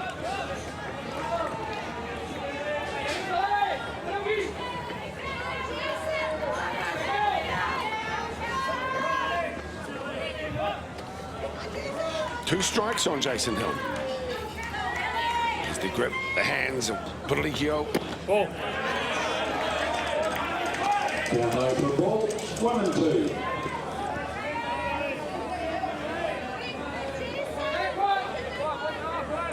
One ball and 2 strikes. Canada get a runner on, push him around here on the top of the 6th innings. Will we be seeing a tie break once again? Stay with us to find out. Swing. 2 and 2 is the count. Still to come this afternoon, the Black Sox and Venezuela. Australia line up at 7:30 against the winner of this game here this afternoon.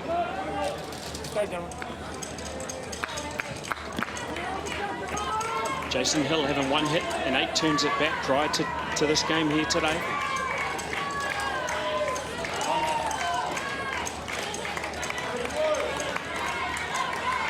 An interesting structure to the tournament, Mark, but a fair one. Gives everyone a chance. 2 pools of 8. Top 4 teams go through. That's it. First and second get double lives. But it will all be wrapped up tomorrow afternoon by 4 o'clock. It also rewards, rewards the teams that perform well. So the top 2 teams in the bracket get an extra life. Ligio has got the call for Montroni. That's a piece, but again, it's more high than long. Oh my! Almost some confusion there. Just watching Godoy running in, he didn't want any part of that. He kept looking at second baseman Montero. And the rule of thumb is the outfielder running in must take charge. So as soon as that ball goes in there, he's got to call my ball. And the second base has got a tough play to come back like that. And Godoy came into the screen very, very late. He kept looking and looking as he ran in. So luckily for the Argentinians, Montero still took the catch. For the leadoff batter for Canada now, Mathieu. Wow. Strike 1.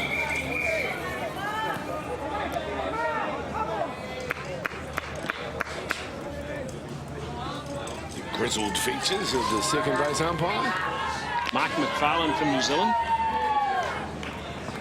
Ball. Umpire for a ball. 1-1.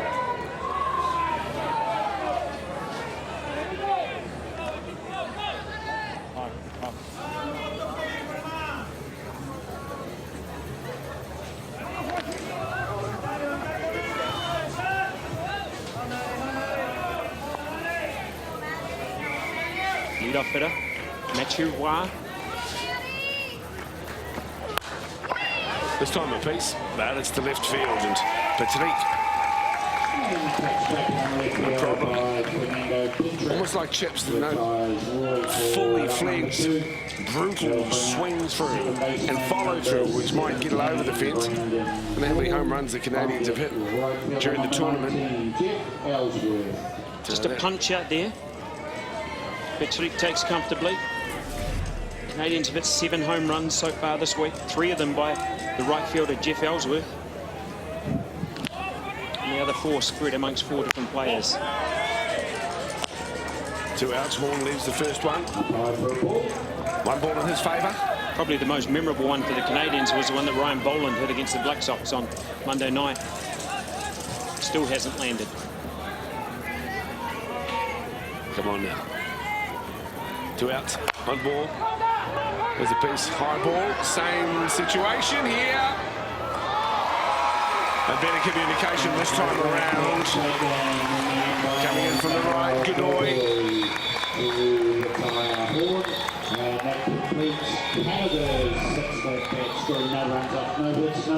Brandon Horn with the fly ball to shallow right field, and Godoy certainly looks a lot better on this one, and he went for it right from the start. Luckily this time Montero pulls out. Not sure about communication for them again, but a bit more authoritatively in terms of taking the play, taking the catch, doing the job that all right fielders should do with the ball in that area. With them covering so much ground, maybe they're playing a little bit too deep in the outfield. You know, the wind's coming a little bit from right field, so he can afford to come forward, come a little bit closer, close that gap, because anything in the air above his head as he goes back is going to be held up. Proud flag of Canada.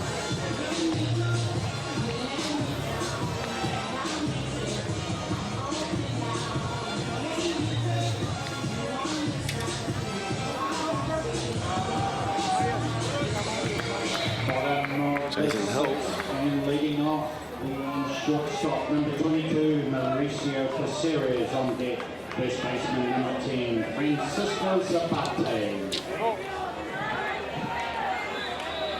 Mauricio Caceres. That's the first one go, and that is a strike. This is the bottom of the 6th, and Caceres needs to get on. So the Argentinians come into a huddle, start the innings off. He went 2 quick strikes on him. Advantage immediately with Puerto. Starting to wonder whether Argentina played their game yesterday against the USA. You know, where that was their big game. That was their mountain. Good point. Caught. I think Caceres swung there, did he? Normally 3 strikes and you're out. You have a swing at least one of them. Little curve, little spinner there from Paul Court. Strikes out Caceres. 1 out. Francisco Sabate. Chops that. It'll end up into the stand as well. He's had himself called out a couple of times. Sabate certainly the last time where he didn't play at the pitch, expecting to be walked. Instead, the plate umpire says that the curved ball picked up the corner of the plate. And, he looked up, gutted at the decision.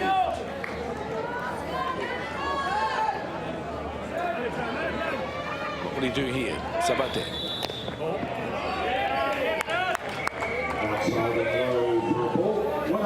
He's quite good at dropping that sneaky little bunt, getting himself on base. It's something the Argentinians used a little bit of a couple innings ago. Through the zone, 1 and 2. They're good at trying to bunt. Maybe the next step for them in terms of developing their offense is to bring a slapping element to the game. Instead of just dropping a bunt, they're looking at pushing the ball through the infield. So Hoppo, Court takes it. 2 outs.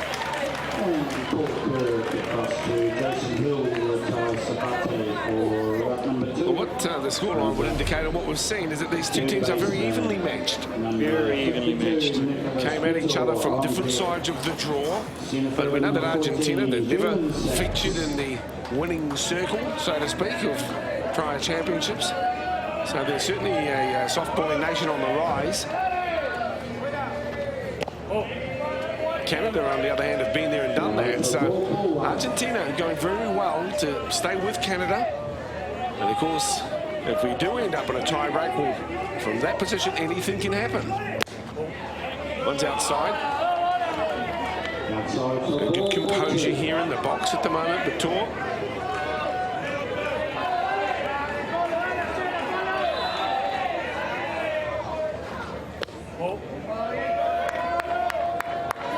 Call the ball again, 3-0.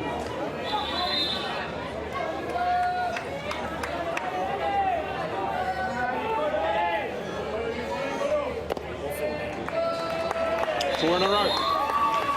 And third baseman, Nicholas picks up the ball. That's the second walk for Betoit in this game. Center fielder, number 14, German Sachs. And some concern from the Canadian connections perhaps to just how Court is doing on the mound at the moment. It was going against what he's been delivering up throughout the course of the game. He's been pretty accurate. I think he's done a good job for the Canadians. You know, he's only given up 4. Look, they're going to make a change. Only given up 4 hits. Coach Bates has decided that's enough, though. 5.5 inning, 4 hits, no runs. Left one on base here. So a nice job from Paul Court here for the Canadians.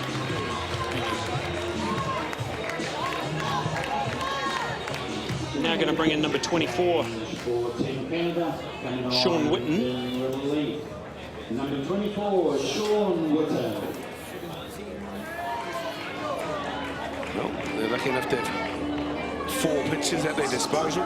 Last night we saw them use Sean Cleary and also Don Scott. Now Sean Whitten gets his chance. For Canada, we have number 30 out, number 24 in. And for Argentina, we have number 52 out, number 17 in. Whitten from way out east. Canada. And we have a base running change for Argentina. Number 17. Newfoundland. Mariano Montero comes in. I believe catcher Boland is also a Newfie. For Nicholas Biddle. So, not sure if they play on the same side together in Canada, but certainly from the same area. And the announcer saying that there's also a change there. The runner on first now, Barelo Montero.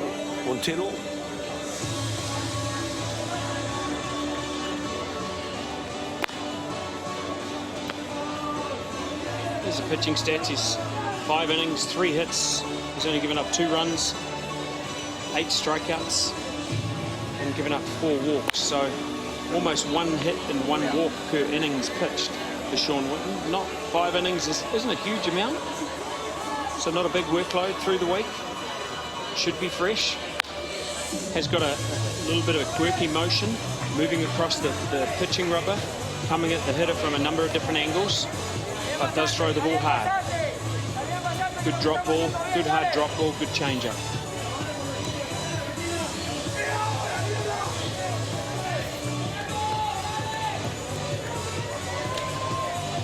So with 2 outs, the new pitcher, Whitten, will face Herman Sachs.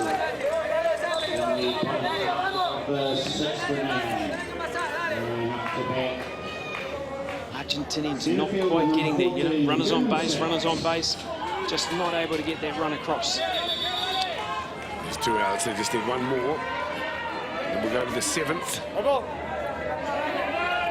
Sean Whitten for Canada.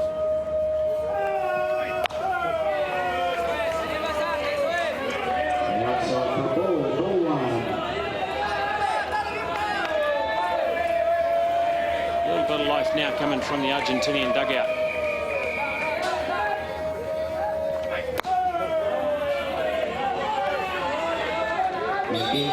Checks the swings. Herman Sachs to his way. New pitcher on. 1 run could easily win the game. Has he got the connection in him? That's it. That is big. That's the one they're looking for. That's the one that they were after. And it's a biggie from Sachs. New pitcher, home run, 2 runs. Is it the winning runs? We've got an innings to find out. Oh my! Herman Sachs with the big blow to left field.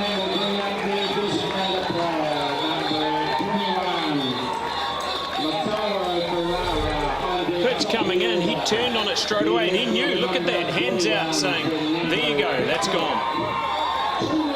Sachs with his first home run of the tournament prior to this game, where he got a safe bunt earlier in the game. He had one hit in the whole tournament. Look at that excitement. Well, that's counteracted by the disappointment, no doubt, for the young man on the mound. Hasn't been there long. Sean Whitten facing his first batter. That batter sends the ball sailing over the fence.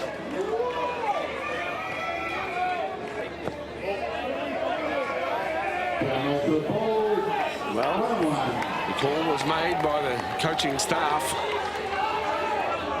Paul Court, they pitched very well for them. Just looked as though he was starting to falter. They tried something different. And as is the case sometimes, the gamble may not pay off. Still time to come back though. But this does put the pressure on the Canadians. Inside, 3 balls and 1 strike.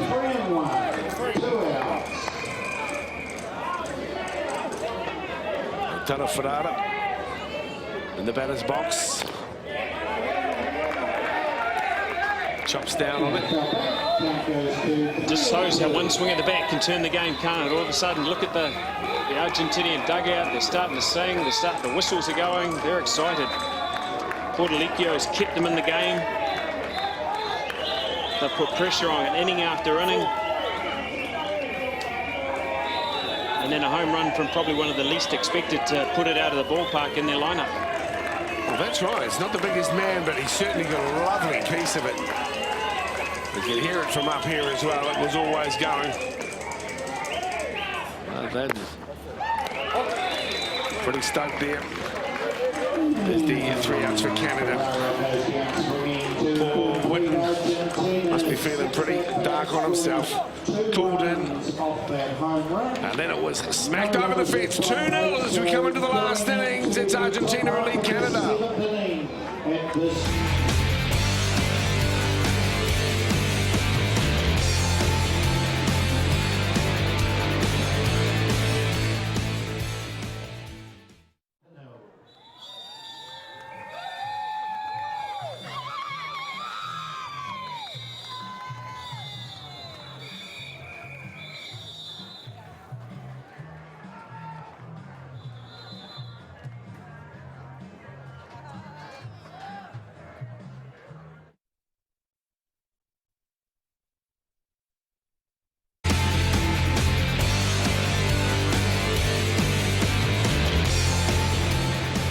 Argentina leading 2-0 at the top of the 7th. Canada with just 1 right of reply. With me, the first Vice President of the ISF, also former Vice President of Softball Canada. So how are the nerves right now, Dale McMahon? Well, you know, obviously, I guess as a Canadian, I'd like to see it a little different. But, you know, it's part of the game. Argentina's played very well. So, you know, that's what we've seen here at this championship is more and more of the teams getting closer and closer in terms of competitive level. So that's good for the game.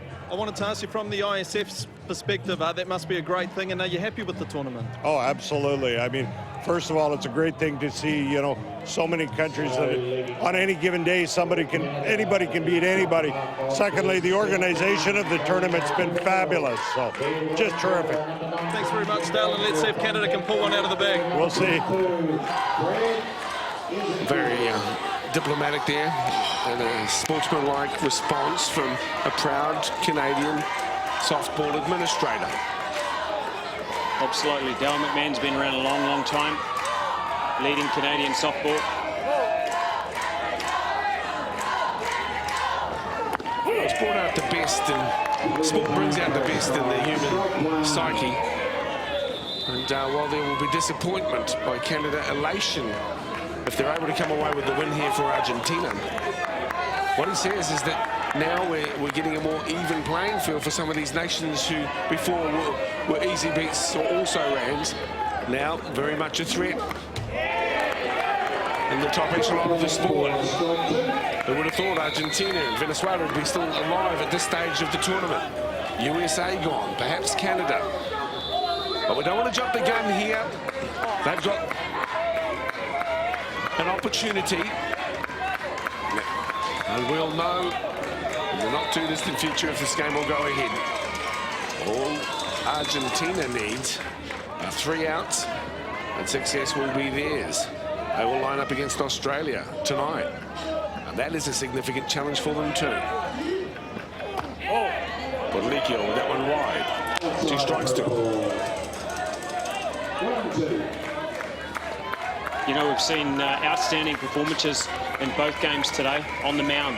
You know, firstly, the no-hitter by Kirkpatrick, who's in total control of all of his pitches, both speeds, doing exceptionally well, and now Portalicchio has backed that up in this game. Jeff Ellsworth in the box. Down to the third base umpire, Lance Brown. He says that Ellsworth did check in time. It wasn't a strike. The Canadian supporters have been absolutely brilliant across the last week and a half.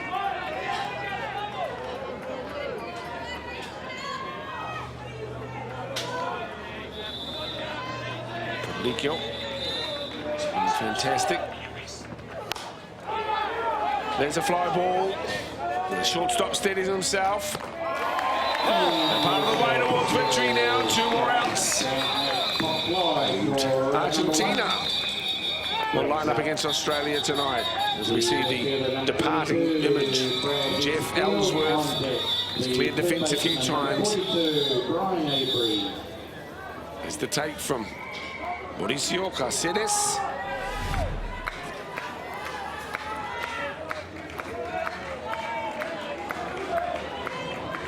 Brad Ezekiel now in the box. Tried a little bit extra giddy up on that, got the leg kick going again. Portalicchio made sure it was up, made sure it was out. Okay, it's the first pitch to throw a ball.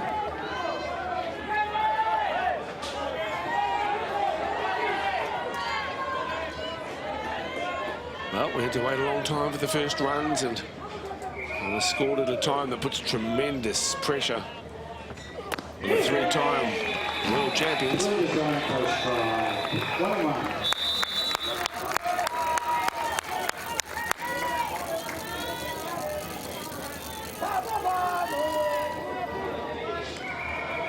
One and one on Ezekiel.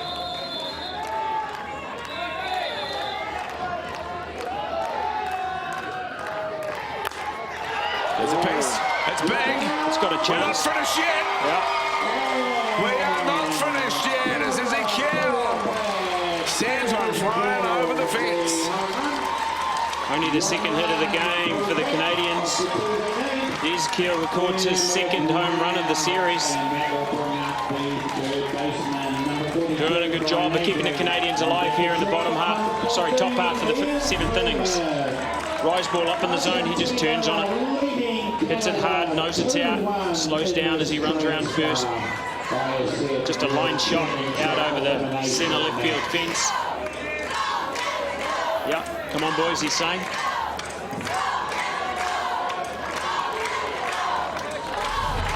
That's why you love sport. And why our softball community love this game.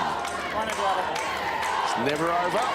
Took a while to get going this game, didn't it? Now all of a sudden, 2 home runs and 2 half innings. Brian Avery now. Number 42. Pressure on his broad shoulders. Can he replicate the effort? Portalicchio. First one fouled away. Avery prior to today had 4 hits and 20 turns at bat for a 200 average. Had 4 RBIs. Like all of his hits had been singles. Well, he do to get on. First and foremost, rely on the next man in to send him around, or will he try and put one over the fence himself? There's 2 big swings, 2 big fouls. Again, the count goes to 0-2. 1 out here in the top half of the 7th inning. Beautiful piece of fielding, third base. As you can see, chalk on his chest, diving to the ground and then hurling to first base. But now, his team's fortunes here in this series resting on his shoulders. Leaves that one alone.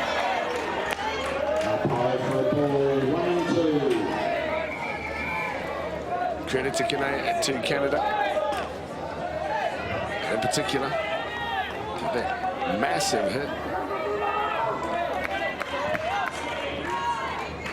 Portolico looking to settle down to get Avery out here. 1 ball, 2 strikes. 2 balls and 2 strikes.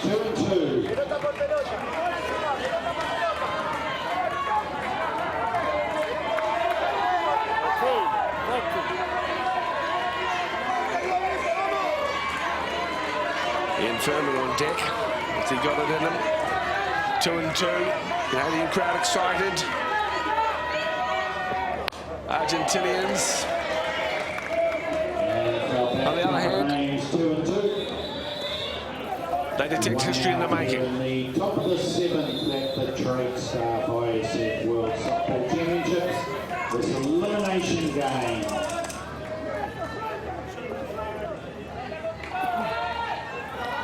What a tournament it has been. And what wonderful contributors both nations have been. Sadly, only one can go through, and one will be going home. But Canada got it in them. Backs to the wall for the Maple Leaf men. Swing and a miss. On top now. The man from South America. Yeah, a little bit of a weak half swing there from Avery. Bit of a wave at a rise ball high in the zone. Started to, then probably tried to stop, but it was too late. 2 outs. 1 to go as Ian Furman steps in. Hasn't been great in the box today. He's not had better days with the bat. This guy's a classy hitter. It's not over with yet. Important that Portolico and his catcher Montroni work together and recognise the threat that Fairman presents, because if they make a mistake, he can do exactly the same as what we've already seen this inning from Brad Ezekiel. What's going through Furman's mind? Likewise, Portolico. Centre field hit. We're going part of the way. More pressure onto the number 77. They have a runner out there. Number 77 for Canada, Ryan Wolf. Yep. There you go. Left a drop ball out over the plate. Fairman drives it up the middle, keeps the Canadians alive. Can't afford to leave a pitch out there with a hitter of Fairman's quality. This is Ryan Canada, Wolf. Number 9 out, number 77 in. 77. Well, as Ryan Wolf faced a more daunting prospect. A runner on, fresh into the game. A hitter. To be a hero. We'll know in a few moments. See Ryan Wolf's stats, they don't match the class of the hitter. Been around a long time. Quality hitter, very fast base runner, always puts the ball in play. Was a go-to man for the Canadian national team for a number of years. Centre fielder and lead-off hitter. One of the true gentlemen of the game.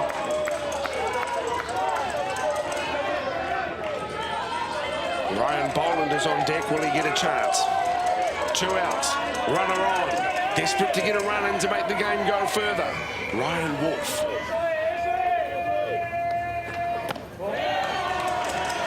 To the batter's way.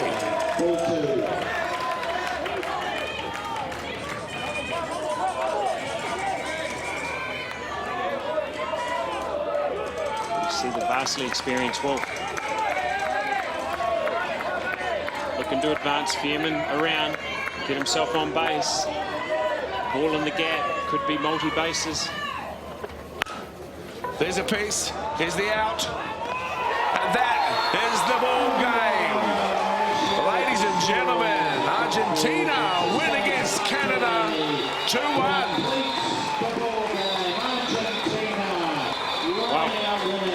Argentinians just keep on rocking forward, don't they? They beat the USA yesterday. They came in with a lot of momentum today, and now they've taken down the world powerhouse of Canada, something that I certainly wouldn't have picked before the game. I thought the Canadians might have had too much power, especially with what we've seen from them earlier this week. But a dominating performance on the mound from Mike Portalicchio. Certainly worked hard to keep the Canadian hitters off balance in partnership with his catcher Montroni. I thought they did an outstanding job, and as we see on, the Canadians only managed to pick up 3 hits, 2 of them in the last innings. Possibly when he was tiring and maybe too little too late. Well, the crowd on their feet for both teams. A wonderful game of softball. We've been treated to some really classic encounters here, and it's Argentina who come away with the win. Who would have expected these 2 South American teams to still be in the hunt and dispatching 2 of the powerhouses, the USA and Canada, from the tournament? In the end, a big home run resulted in a 2-1 victory for Argentina. They'll be turning out later on tonight against Australia. Jeff Ellsworth is down on the diamond. Jeff, left your run a little bit too late. Yeah, no, we just, last couple of games, we weren't able to put any hits on the board, and therefore you don't get hits, you don't score runs. How much did the loss last night affect the team mentally coming into this one? We were stung a little bit last night, but we had a pretty good team meeting last night, and we were fresh coming into today, and we just didn't hit the ball. Being Canadian, there's always going to be a positive attitude, right? Somewhere out of this. What do you draw from it? Well, there's a lot of young guys in our ball club right now, so this will be in their first ISF, so they get great experience. So now they get to prepare for a couple of years' time, and now